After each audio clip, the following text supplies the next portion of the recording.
Hey everyone, welcome to another Haze Reverb video, and this week we have a new banner and also a couple of new events to talk about.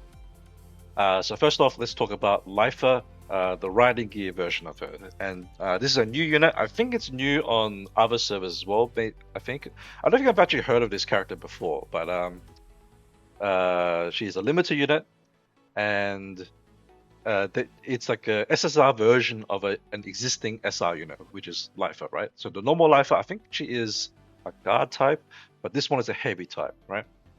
And this is the skin you'll get for free if you get a copy of her, which looks pretty good. And yeah, so let's go over her skill kit. Now, she's a heavy type unit, so she will suffer from this like the usual disadvantages of being heavy, where she has to charge up for a turn. And then she's a single target unit, no splash damage at all, right? As you can see here. She has a multi-hit, but she loses attack as a compensation for that. She has charm immunity, weakening immunity. Both of these are pretty good for PvP. Then she gains some crit damage, but then she loses crit damage when units on her side die, which is a bit of a weird design. Especially because she's a heavy unit, right? Because she'll have to skip all of the first full round. And by then you'll probably have lost a couple of units, and this might just mean that you'll lose a fair bit of crit damage, and also this additional attack that she does after she attacks is based off how many active allies she has on her side. And by the time she attacks, you'll probably have you probably have lost a couple of units by then, right? Just due to the nature of how PvP works. So yeah, she may not even do this ability. Then she has a bit more crit damage here, and then her EX is she'll do some like additional damage if they're below 50% after she does her normal attack and this other follow-up attack as well. Now, if they're not dead by now, then the EX will probably finish them off, most likely. This is also ignores dodge, but the ignore dodge is pretty bad in current PvP because tanky units are usually just high HP or like max armor, and therefore ignore and dodge is kind of whatever. There's not really that many dodge units that are even used, right? The only units I can really think of would be like maybe Tenka and Suzuki as dodge units. Aside from that, not that many units really like built towards dodge these days. So yeah, I think these are just not very good. Like she does a lot more like additional attacks based off if the target's still alive and stuff, right? But overall, I think she's pretty bad for PvP. For one, she doesn't have a sniper ability like Caitlyn does. Then she doesn't have an instant charge, right? And then no fixed damage, no area effect. So these are all like pretty big points on why she's not really worth building or even just pulling, right? So the only real reason to pull for her is if you like the design of the model and you like the skin, then you can get that if you want to. For me, I'll probably get one just because I tend to collect the limited units and make sure I have a copy of them. But I suspect I won't be building her at all for a while, if at all. So yeah, those are the only real reasons that you would pull for her. Otherwise, I think she's reasonable just to skip and wait until something better comes along. You can also wait until next week because her banner will still be up next week, and you can see what comes out next week to see before you make your decision, and yeah, see whether you want to pull for her or not. So that is Lyfa's banner. Then we got Cosmic Showdown. I'll talk about that at the end because I want to talk about the newer events first. So first off, we have this Paradise Souvenir one. It runs for a couple of weeks, and you'll obtain like this item each day, right? So make sure you're logging in daily to obtain this. And what it will do is it will give you an item that you have to claim in your backpack, right? I'll show you that after I talk about the other events. But in that, once you claim it, you'll get 10 common tickets and 10 elite tickets, which is pretty good, especially if you're going to get this every day for 2 weeks. That would be like 140 pulls, I think. Or 140 of each type, right? So 140 common, 140 elites. And then there's also this bingo event. Now, this one's pretty simple. You don't really have to do anything extra aside from just clicking on these tiles, right? So you just do what you normally do every day, all right? Just clear or use up your stamina. You only have to do 200 stamina, and then you'll get you do all this. Oh, you get all these tickets, and also clearing 5 battles, which you'll if you've done 200 stamina worth of battles, you'll definitely have done 5 battle stages, right? Then you just click on all these tiles and you flip them over and you'll get some rewards.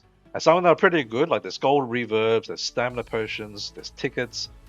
So definitely make sure you get this done. There's also 2 boards worth of rewards, right? So this is stage 2.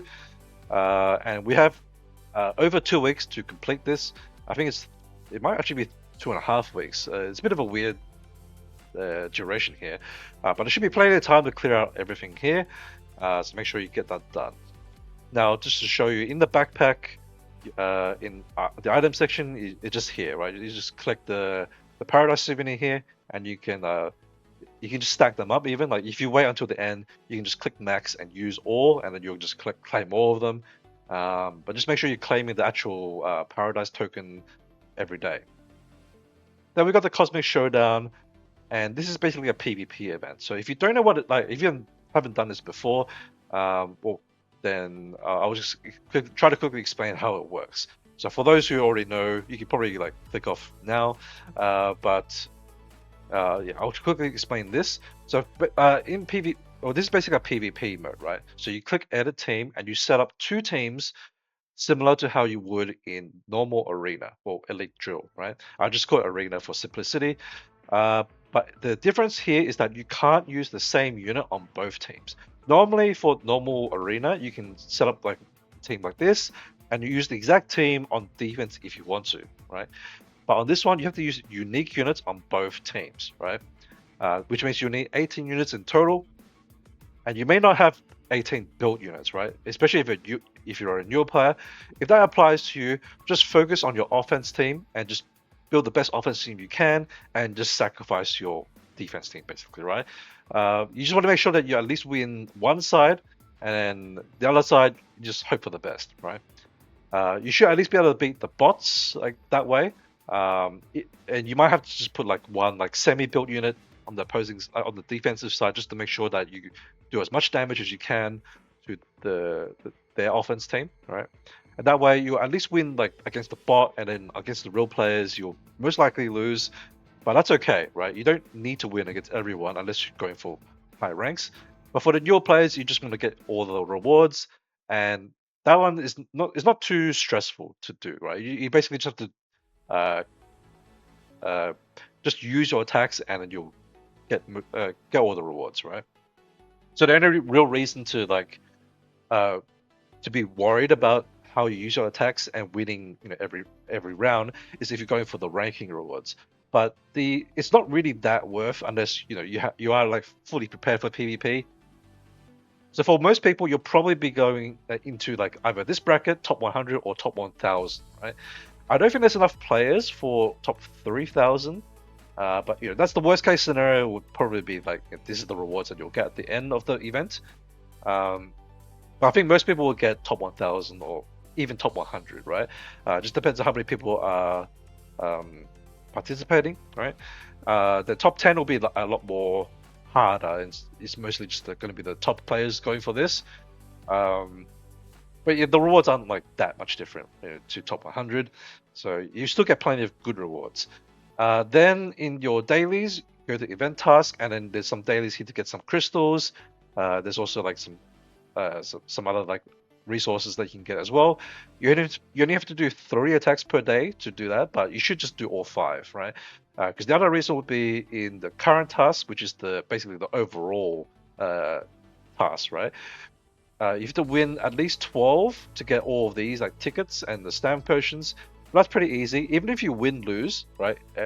Basically, win against the bot and then lose against the real player, you'll still finish this by the end of the event, as long as you do all of your attacks every day. Same thing for here. This one, you have to complete 30 attacks all up, which basically means just use all 5 of your attacks every day, and you'll finish this, right? Then the way this ranking system works, it's based off your win streak. So as I said, like if you're new, you probably won't worry about this too much. But for those who are trying to climb ranks, you'll get one victory protection, which means that your first loss for the day, you'll lose the victory protection instead of losing your win streak. But if you lose again during the day or during the same day, then that's when you lose your win streak and you go back to 0, right? And basically the total wins equivalent will go back down to 0, and you have to redo it again, right? So I think for like 90% of players, you probably won't care about this too much, right? You just do the best you can and hope for the best. But only for those who are really like trying to push ranks, then you might be a bit careful about using your attacks, because once you use your victory protection and you're trying to climb, then you'll probably just stop attacking and just not risk your win streak. So yeah, that is the general gist of it, right? Now, the way the points, or like how to determine whether you win, it's basically on a point-based system. So I'm going to do one attack here just to show you. Um, so unfortunately, you can't just skip straight away. You have to wait 15 seconds and then you can skip, right? So this might take a little bit of extra time, but basically each unit on each side is worth 1,000 points. And when you kill a unit, obviously that side loses 1,000 points. And then at the end of the attack, it will tally up the points remaining, or like based off how many units you have on your side, and also the health percentage of the unit, right? So once I go to the victory screen, I can sort of explain that a little bit more. But you have your offense and defense attack each other, right? So obviously your offense attacks their defense, and then vice versa, right? You have 2 battles. Then whoever has the highest amount of points at the end will win. And you can see that it tallies up as well. So you can see here the total amount of points, like the maximum points you can get is 90,000, which means that all 10 of your units have survived and you haven't lost any HP on them. So you can tell that I have lost some HP. This one I might have lost a unit. Because total 90,000, right? And then you total up the score, and then obviously I won both sides, so I just automatically win. But in the case where you win one battle and then you lose the other, then it's the highest amount of points, right? Which is why for those who have not as many units, that's why I suggest just focus on one side. So you try to basically the idea would be to try to guarantee your first battle wins, and then your second battle you just hope that you kill off enough units to make it that so that you win in the tiebreaker, right? So that's the general gist of it.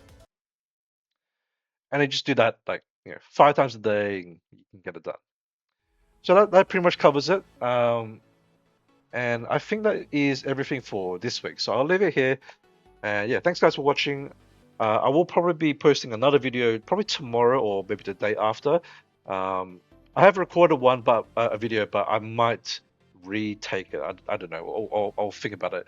But yeah, there'll be some more coming up, and I'll try to get some more stuff done over the next couple of weeks, because I might be busy with some real life stuff in about 2 weeks' time, and that might go on for a long time. I'm not sure.